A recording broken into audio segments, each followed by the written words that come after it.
Bom dia, minha turminha do 8º ano. Sejam bem-vindos à nossa aula. Essa que acredito que seja a nossa primeira aula de língua portuguesa. Eu sou a professora Mônica Leite e nós vamos trabalhar juntos a disciplina, durante este ano. Façam as anotações sempre que necessário sobre o novo assunto, tá? Para não ficar na cabeça, só na cabeça, a gente precisa organizar no caderno e vamos lá. Sintaxe é a parte da gramática que trata das funções das palavras na frase e das relações estabelecidas entre elas. É um arranjo, uma combinação ou disposição das palavras na frase, porque na língua portuguesa, cada termo, que é assim que a gente chama as palavras na sintaxe ou na análise sintática, como falamos, cada termo tem o seu lugar. Não existe falar de qualquer maneira, palavras. A gente tem que ter cada termo em seu lugar para que faça o sentido completo, tá bom? Então, vamos lá. Frase, oração e período. Vamos ver um pouco sobre isso. Vejam esse enunciado. De chegou graça cheio João. Aqui temos apenas um agrupamento de palavras, na verdade, que não cumpre o seu objetivo comunicativo, Porque quando eu leio de chegou graça cheio João, eu não entendo do que está falando, entende? Eu acho que não. Agora veja, João chegou cheio de graça. A gente consegue entender a mensagem, Que mensagem é aqui? Olha a diferença de chegou graça cheio João. Não dá para compreender. João chegou cheio de graça, não mudou nada, Além da posição dos termos da oração. Porque cada um tem o seu lugar e análise sintática, a sintaxe trabalha isso, Como são dispostas na frase essas palavras. Que mensagem aqui? A frase, oração ou períodos, é isso que a gente vai estudar. E como sabemos disso? A resposta vem mais adiante. Olha esse texto. Leia antes do casamento, de cima para baixo, e depois do casamento, de baixo para cima. Pause nesse texto, vídeo, e faça essa leitura, bem engraçada, tá? Antes do casamento é uma história, depois do casamento é outra. Quero que vocês pausem esse vídeo e façam a leitura e cheguem à conclusão que não mudou as palavras, não mudamos pontuação, não mudamos os interlocutores ele e ela. O que mudou, de fato, é o posicionamento que a gente fez a leitura. De baixo para cima é uma história, de cima para baixo outra. Tá? Faça essa leitura em casa aí, por favor. Vamos lá. E agora a gente tem os conceitos de frase e oração. Frase é todo enunciado constituído de uma palavra ou mais com a intenção comunicativa. O que é que a frase quer? Comunicar-se. Apenas, A intenção da frase é comunicar. Por exemplo, socorro. Você ouvir socorro, você não precisa ouvir mais nada. Você já consegue entender. Alguém se comunicou com você, tá? É uma frase nominal. Que olhos lindos os seus. Frase nominal. Por que nominal?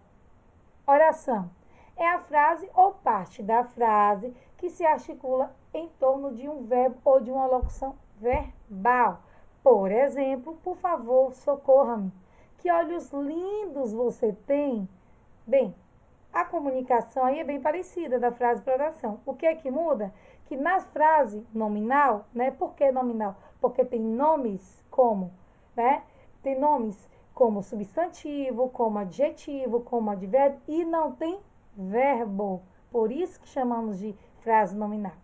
Já a oração, ela acontece em torno de um verbo ou de uma locução verbal. Então, para ser oração, ela precisa ter verbo. Para ser frase, não. Tá bem? Vamos lá. Exemplos. Silêncio, fogo, independência ou morte.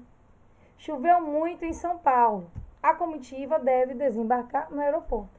Para que haja frase, a presença de um verbo não é obrigatória, ou seja, desde que o enunciado possua sentido completo, ele constituirá uma frase. Então, a primeira frase, silêncio, a segunda, fogo, a terceira, independência ou morte, todas elas não possuem verbo.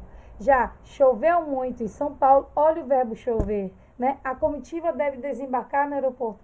Olha o verbo deve desembarcar, que não é um verbo, são dois, então é uma locução verbal, certo? Então, essas duas frases que possuem verbo, a gente chama de frase verbal e elas são orações. A que não possui verbo é a frase nominal, que a gente chama de frase, certo? Então, a gente às vezes constitui assim, frase, o que é nominal, e oração, o que é verbal.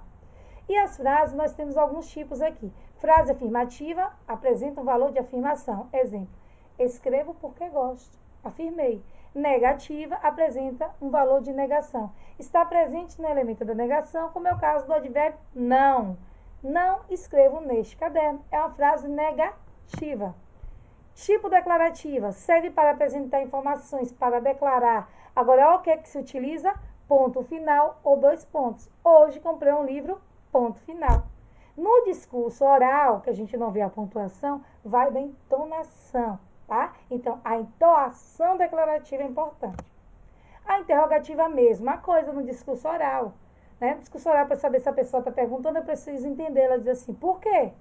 Se ela falar só porque, eu não vou saber que ela está interrogando. Então, o tipo interrogativo usa-se para fazer perguntas ou pedir informações. Utiliza-se o ponto de interrogação. Queres ir comigo à biblioteca? Interrogativo. A exclamativa utiliza-se para declarar ou revelar sentimentos. Utiliza o ponto de exclamação. Esse livro é fabuloso. No discurso oral, também a entoação é importante. E o imperativo serve para dar ordens, entendeu? Quero a tarefa pronta. Dar conselhos ou fazer pedidos. Utiliza-se o ponto de exclamação ou final. Cale-te. Também a entoação imperativa é importante. E a oração, todo enunciado linguístico que tem um núcleo como um verbo, é uma oração. Se tem verbo, é a oração. E aqui embaixo eu botei o que é verbo, caso vocês não lembrem. Tá bem? Então é o seguinte, não esqueçam de fazer as atividades. Até a próxima.